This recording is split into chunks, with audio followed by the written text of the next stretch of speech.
अस्सलाम वालेकुम ट्रेडर्स, कैसे हैं आप सब। उम्मीद करता हूँ खैरियत से होंगे। ट्रेडिंग वर्ल्ड चैनल में खुश आमदीद। तो ट्रेडर्स एनालिसिस करेंगे जी गोल्ड का, और इसके साथ साथ ये मैं आपके सामने जो न्यू अनाउंसमेंट है वो मैं शेयर कर देता हूँ आपके साथ। सिग्नल सर्विस है जी, आप हमारी टीम को ज्वाइन कर सकते हैं तो ये आपको फ्री ऑफ कॉस्ट मिल सकती है। इसमें इंडिपेंडेंट सिग्नल आपको फॉरवर्ड होते हैं वन क्लिक के ऊपर। इसमें गोल्ड के और ऑयल के सिग्नल्स हैं। करेंसी पेयर के ऊपर मैं ट्रेड नहीं करता। बाकी आपका कोई सवाल से सवाल है तो आप मेरे व्हाट्सएप नंबर के ऊपर कर सकते हैं। चलिए जी, चार्ट पे चलते हैं। सबसे पहले वीकली टाइम फ्रेम की बात करेंगे। और आप देख रहे हैं कि लास्ट वीडियो में मैंने यही बताया था कि जो एक्सपेक्टेशन है मार्केट की वो $5,000 तक गोल्ड जा सकता है। ठीक है। और अभी ये तकरीबन अक्टूबर का मंथ है, अभी नवंबर है, दिसंबर है, ये महीना भी आधा रहता है। तो ये इजीली टारगेट अचीव हो सकता है जिस तरीके से आप मोमेंटम देख रहे हैं। तो लास्ट वीक जो गुजरा है इसकी भी आप देखें, बाइंग देखें तो एज़ कम्पेयर टू पिछले वीक है तो 10, 11, 15 काफ़ी यहाँ पर देखें तो काफ़ी स्ट्रॉन्ग मोमेंटम है इसका। तो अब चलते हैं हम डेली टाइम फ्रेम में, छोटे टाइम फ्रेम में, और उसमें हम देखते हैं कि किस तरीके से आप ट्रेड को प्लान कर सकते हैं अपनी। तो ये फ्राइडे को आपको पता है मोस्टली जो है वो मार्केट में कुछ ना कुछ रिवर्सल आता है। तो ये फ्राइडे की आप बैक टू बैक अगर आप देखें, ये थर्सडे, फिर वेडनेसडे, फिर ये ट्यूसडे और ये मंडे। तो उसके बाद फ्राइडे वाले दिन मार्केट जो है वो मार्केट ने काफ़ी नीचे मूव, तकरीबन ये मेरे ख्याल में 1500 पिप तक मार्केट गिरी है। तो अब हमने किस तरीके से डेली टाइम फ्रेम में और वीकली टाइम फ्रेम में हमने देखना है मार्केट को। तो सबसे पहले अगर मैं दोबारा चलता हूँ वीकली टाइम फ्रेम में, तो आपको यहाँ पर कोई एक चीज़ नज़र आएगी। यहाँ पर ये लास्ट वीक की जो ओपनिंग थी और उससे पिछले वीक की जो क्लोजिंग थी, इसमें आपको ये गैप नज़र आएगा। ये गैप बहुत इम्पॉर्टेंट होता है। वैसे तो अगर आप पिछली भी कैंडल देखें तो वहाँ पर भी आपको शायद गैप देखने को मिले। यहाँ पर भी आप देखें आपको गैप मिला है। तो बहरहाल इसको आपने इग्नोर नहीं करना, आपने इसको ज़रूर मार्क कर लेना। ये लास्ट वीक का एक वॉल्यूम इम्बैलेंस है और ये काफ़ी इंपॉर्टेंट होता है मार्केट में। मार्केट चांस होता है कि मार्केट जो है यहाँ तक आए। अच्छा, ये वीकली हो गया। अब जो है नेक्स्ट, एक तो आपने ये काम करना है कि इसका जो वॉल्यूम इम्बैलेंस है उसको आपने मार्क करना है, और ऑल टाइम हाई जो लगाया है जी वीकली, इसको भी आपने ज़रूर मार्क करना है। ठीक है जी, ये मैंने मार्क कर दिया इसको। और इसका कलर जो है वो मैं रखता हूँ वीकली टाइम फ्रेम का, ये येलो, यहाँ पर exact bat D rice level के ऊपर। बहरहाल ये इसका है 4380 का तकरीबन ये इसने लगाया ऑल टाइम हाई। और अब हमने चलना है जी डेली टाइम फ्रेम में। ये हमारा वीकली जो काम था ना कैंडल स्टिक का, किस तरीके से आपने हाई लो ये सारा मार्क करना है। ठीक है, ये बस इतना आपने करना है वीक में। ठीक है, वॉल्यूम बैलेंस अगर है तो ठीक है।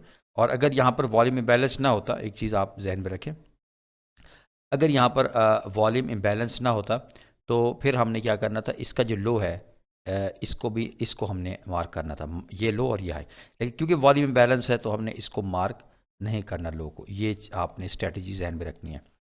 अब हम चलते हैं डेली टाइम फ्रेम में।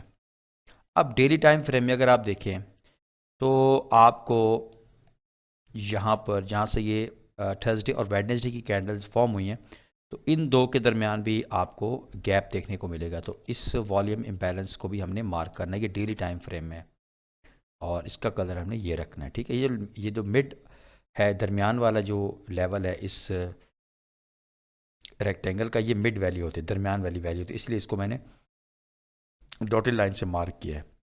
तो मार्केट आई, मार्केट ने यहाँ से रिजेक्शन ली। अच्छा, अब जो है ये ऑल टाइम है, या आप ये वीकली, ये ब्लू ब्लू लाइन जो है ये वीकली का हाई है, और ये डेली का वॉल्यूम इम्बैलेंस है। ठीक है। तो अब इसको जो है मार्केट ने यहाँ पर आई है और यहाँ से रिजेक्शन लिया, इसको फिल किया और उसके बाद मार्केट ऊपर। अब हमारे पास ये हाई और उसके बाद ये हमारे पास वॉल्यूम इम्बैलेंस है। अब अगर हम इंट्राडे की बात करें तो वैसे ओवरऑल लॉन्ग टर्म में बात करें ना, तो ये अगर ये डेली की कैंडल नेक्स्ट जो अगला दिन होता है मंडे का, अगर इससे नीचे क्लोजिंग दे देता है ना, ये जो हाई, ये जो लो है इस डेली का, इससे अगर नीचे क्लोजिंग देता है ना, तो फिर तो बहुत हद तक चांस है कि गोल्ड जो है वो, ये जो वीकली का, पिछले वीक का है, लास्ट वीक का वॉल्यूम बैलेंस है ना, तो फिर बड़े टाइम फ्रेम की अगर बात करें, तो अगर इसके लो को क्लोजिंग करता है, स्वीप नहीं करता, क्लोज करता है इससे नीचे, तो फिर बहुत हद तक चांस है कि गोल्ड जो है वो अपने इस लेवल तक आ सकता है। तकरीबन ये 4000 का लेवल बनता है। तो यहाँ तक आने के बाद फिर यहाँ से कोई कंफर्मेशन होती है, बहुत अच्छी बाइंग यहाँ से हो सकती है। ठीक है, तो ये तो है अगर ये इस डेली की कैंडल के लो को ब्रेक करता है, और अगर हाई को ब्रेक करता है तो फिर तो डेफिनेटली 4000, तकरीबन ये 4500, और उसके बाद 4600, 4400 इन लेवल तक इजीली जा सकता है। ठीक है, ये आप जहन में रखिएगा इस चीज़ को। तो ये एक बड़े टाइम फ्रेम के हिसाब से, लेकिन हम पोजिशनल ट्रेडर तो है नहीं, कितना इंतज़ार करें, हमने करना होता है दिन में ट्रेड, दिन के अंदर हमें एक ट्रेड चाहिए होती है। अच्छा, अब जो है ये हमारे पास अगर आप देखें तो ये 4 आवर टाइम फ्रेम है, और इसमें हमारे पास क्या कर सकते हैं कि एक तो हमने ये जोन मार्क करना है। ठीक है जी, ये वाला जोन, ये जोन, ये जो मैं वीकली एनालिसिस करता हूँ, ये आपके पास एक मौका होता है, ये आपके पास एक अपॉर्चुनिटी होती है, बेस्ट अपॉर्चुनिटी होती है कि आप इसको गौर से देखें और इस चीज़ को देखें कि किस तरीके से मैं पर्सनली जो है चार्ट को एनालिसिस का चार्ट का एनालिसिस करता हूँ, और किस तरीके से मैं लेवल निकालता हूँ। तो इससे आपको बहुत कुछ सीखने को मिलेगा। ठीक है, अ, तो ये मैंने इस जोन मार्क कर लिया है, यहाँ से सेल भी मिली, काफ़ी अच्छी सेलिंग हुई फ्राइडे वाले दिन, और बायर्स को ठीक ठाक उड़ाया मार्केट ने जी फ्राइडे वाले दिन। अब यहाँ पर अगर आप देखें ऊपर, तो यहाँ पर कोई फेयर वैल्यू गैप मौजूद नहीं है, लेकिन ये जो अभी रिसेंट इसने एक फॉर्म किया है फेयर वैल्यू गैप, और इसके साथ साथ अगर आप देखें तो अब हमारे पास क्या करना है, हमने एक काम के हमने फिब लेवल ड्रॉ करना है, यहाँ से हाई लेना है और ये लो लेना है। यहाँ से जैसे ही हमने डेली के हाई लो मार्क कर लिए वीकली, और उसके बाद हमने यहाँ से 4 आवर में हाई और लो हमने मार्क करना है। ठीक है, क्योंकि 4 आवर में यहाँ पर कोई ऐसा वॉल्यूम बैलेंस मौजूद नहीं, इसलिए मैंने डेली टाइम फ्रेम में मार्क नहीं किया था, ताकि आप कंफ्यूज ना हो कि डेली में आप वॉल्यूम बैलेंस के लो को जो है उससे नीचे जो लो लगा उसको मार्क कर रहे हैं और वीकली में नहीं कर रहे, तो ऐसा कुछ नहीं है, मैंने 4 आवर में मार्क किया है। अब यहाँ पर ये जो हमारे पास 50% का लेवल है, इसको आपने मार्क कर लेना है। ठीक है, ये 50%, क्योंकि इससे ऊपर जो एरियाज़ होते हैं वो हमारे पास प्रीमियम के होते हैं, और उससे नीचे 50 से नीचे डिस्काउंट में होते हैं। तो जब अगर मार्केट नीचे आ रही हो, मार्केट नीचे आ रही हो और आपको यहाँ पर देखना होता है कि मार्केट दोबारा कहाँ से नीचे मज़ीद आ सकती है, तो उसके लिए फिर आप इसका इस्तेमाल करते हैं, इस स्ट्रेटजी का इस्तेमाल करते हैं। तो ये ऊपर वाला एरिया प्रीमियम एरिया होता है, और 50 से नीचे वाला यहाँ तक जो एरिया होता है, ऐसा नहीं है कि मज़ीद ज़्यादा नहीं, ये वाला एरिया सारा, ये हमारा एरिया ऑफ कंसर्न है, ये हमारे पास डिस्काउंट है, ऊपर हमारे पास प्रीमियम है। तो यहाँ से हम इसको डिलीट कर देते हैं। ये पर्पल लाइन जो है ये उस 50% फिब लेवल जो हमने लगाया था उसको ये बता रही है। इसके साथ साथ ये जो हमारे पास लो लगा है इसको भी हमने मार्क करना है, और इसका कलर हमने ब्लैक रखना है। ठीक है, कोशिश कर रहा हूँ कि आपको मैं समझा सकूँ आसान तरीके से। ये 4 आवर में हमने ये काम करना है कि हमने फिब लेवल मार्क कर लेना है, उसके साथ उसका 50% हमने मार्क कर लिया, और हमने यहाँ पर ये जोन क्योंकि बना है, अगर ना बने छोड़ दें, बना है क्योंकि ये 3 कैंडल्स हैं लगातार 4-4 घंटे की, 16 घंटे मार्केट, सॉरी 12 घंटे मार्केट ने यहाँ पर स्टे किया है, तो इसलिए काफ़ी इंपॉर्टेंट ये रेजिस्टेंस लेवल है। और मैं आपको यही मैंने भी डेली टाइम फ्रेम में बताया कि अगर इसको ब्रेक कर जाती तो काफ़ी स्ट्रॉन्ग तरीके से मार्केट ने मज़ीद फिर ऊपर जाना है, याद रखिएगा। जब तक इस लेवल से नीचे है आप यहाँ पर सेलिंग देख सकते हैं। मैं ये नहीं कहता कि यहाँ से आप बाय देखें, ऐसा नहीं है। मार्केट ज़ाहिर बात है रिट्रेस करेगी, और रिट्रेसमेंट के बाद कहीं से मार्केट ने नीचे भी आना है। और अगर मार्केट ने, याद रखिएगा, इसको ब्रेक करना है तो मार्केट बैक टू बैक बड़ी बड़ी कैंडलें बनाएगी। अगर मार्केट ने इस लेवल को ब्रेक करना है ना, तो मार्केट ने इतना स्टे नहीं करना इस एरिया के अंदर। ठीक है, इस एरिया में इतना स्टे नहीं करना। ठीक है, और उसने यहाँ से दोबारा ब्रेक कर जाना है, क्योंकि यहाँ पे अब स्टॉप लॉसेस काफ़ी पड़े हैं, लिक्विडिटी पड़ी है, तो उसने देर नहीं करनी इसको उड़ाने में। बहरहाल ये हमारे पास 4 आवर का सिनारियो बन गया। अब बार यहाँ पर तो कोई ट्रेडर में नहीं मिल रही कि यहाँ से हम कहाँ से बाय सेल करें, तो उसके लिए हमने जाना है फिर 1 आवर में। ठीक है जी, ये हमारे पास 1 आवर में ट्रेड्स हैं। ठीक है, इसको मैं यहाँ पर ये मार्क कर लिया। ठीक है जी, अब हमारे पास